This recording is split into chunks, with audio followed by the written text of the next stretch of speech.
उसने हाथ, जो शिव की चौखट तक गया है, उसने हाथ पकड़ा। आप आए जरूर हो, बहुत दूर दूर से आए हो आप लोग शिव महापुराण की कथा में, बहुत बहुत दूर से। अपना दरवाजा छोड़कर, अपना घर छोड़कर, बठिंडा वालों याद रखना, आप अपना घर छोड़कर, अपना दरवाजा छोड़कर शंकर की कथा तक पहुंचे हो, वो कैलाश छोड़कर तेरी दुख की घड़ी में तेरे दरवाजे पहुंचेगा।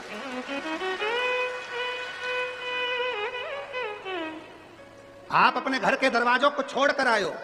श्रीमद् भागवत में भी भगवान कृष्ण रुक्मणी जी से कहते हैं, रुक्मणी जी से जाकर कह दो ब्राह्मण देवता रुक्मणी श्रृंगार करके जगदम्बा के मंदिर पहुंच जाए, मैं उसे लेने पहुंच जाऊंगा। भगवान कृष्ण ने रुक्मणी जी से कहा कि जगदम्बा के मंदिर तक पहुंच, मैं तुझे लेने आऊंगा। यहाँ शिव महापुराण की कथा कहती है, आप शिव पुराण की कथा तक पहुंचो। तुम उसको 3 घंटा कथा का दे रहे हो, तुम्हारी दुख की घड़ी में जब तुम कहीं पड़े होगे हॉस्पिटल में वेंटिलेटर पर, डॉक्टर अपना काम करेंगे, उस समय पर तुमने 3 घंटा भोलेनाथ को दिया है, तो वो भी डॉक्टर कहेंगे अंतिम समय है, पर वो कहेगा इसने मुझे समय दिया था, मैं इसको समय देता हूं, ठीक कर। मैं इसको समय देता हूं, ठीक कर। हम परमात्मा को समय दे रहे हैं, वो हमको समय देगा। शिव जी को चाहिए क्या?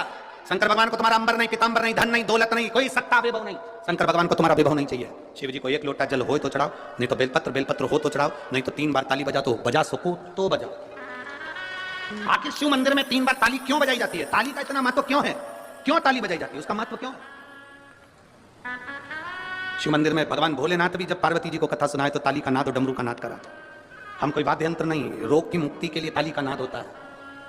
किसी डॉक्टर जी से जाकर पूछना, कभी कोई किन्नर डॉक्टर के पास इलाज करवाने पहुंचा कि आज तक? किसी डॉक्टर से पूछना, किसी प्रदेश में, किसी देश में, किसी गांव में कोई किन्नर डॉक्टर के पास कभी इलाज करवाने गया? सर्दी हो गई, जुकाम हो गया, पेट दुख गया, कंधा दुख गया, हाथ दुख गया, पांव दुख गया, कभी कोई किन्नर गया? नहीं, क्योंकि उनकी एक दवा है, जो हाथ की जब ताली बजाते हैं उससे सारे रोगों की मुक्ति हो जाती है। ताली का नाद केवल शिव की कथा, शंकर भगवान के मंदिर में 3 बार ताली का महत्व है। शिव के मंदिर में जब हम 3 बार ताली बजाते हैं, हमारे ताप, हमारे दुख, हमारे कष्ट सब मिट जाते हैं। शिव करे अगर ताली भी नहीं बजा सकते तो मंदिर के शिखर का दर्शन, शिखर दर्शनम सर्व पाप नाशनम, शिखर का दर्शन ही कर लिया तो सुख मिल जाता है। स्वयं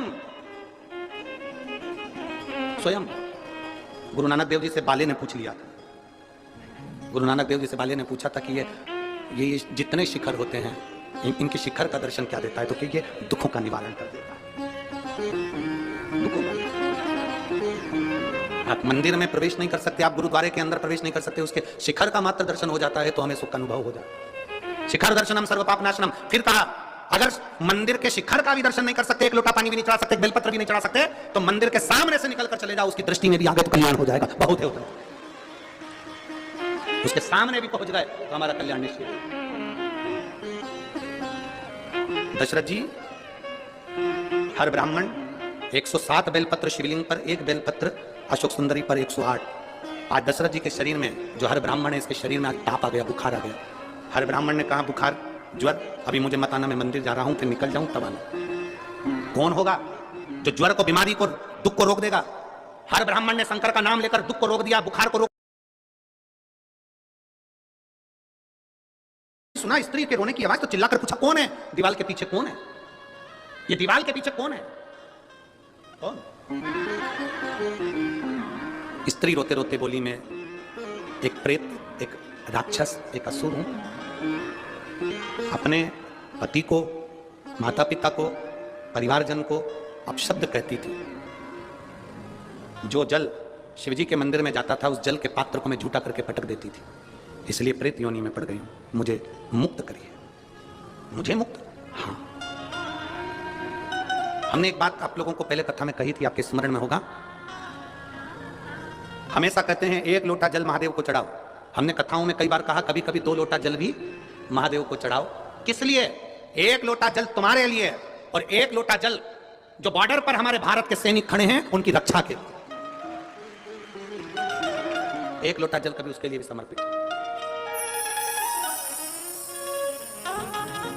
पूछा हर ब्राह्मण ने, तुम कौन? मैं प्रेत, मैं प्रेत, मेरी मुक्ति करिए। हर ब्राह्मण ने कहा, जो मैं शंकर भगवान को 108 बेलपत्र चढ़ाता हूं, उसमें से 1 बेलपत्र का फल आज तुझे देता हूं। और एक बेलपत्र का जो फल दिया वो प्रेत योनि से छूट गई। हर ब्राह्मण के चरणों में पड़कर बोली, तुमने मुझे प्रेत योनि से मुक्त करा। शिव को 108 बेलपत्र रोज चढ़ाए हैं। तुम अगला जन्म तुम्हारा राजा दशरथ के रूप में होगा और तुम्हारे घर में स्वयं राम तुम्हारी गोद में खेलेंगे। स्वयं राम। आप में से कितने लोग हैं जब आपके कोई परिचित बीमार होते हैं तो हॉस्पिटल में देखने के लिए जाते हो? जाते हो सब लोग? जम के तो बोलो जरा, जाते हो?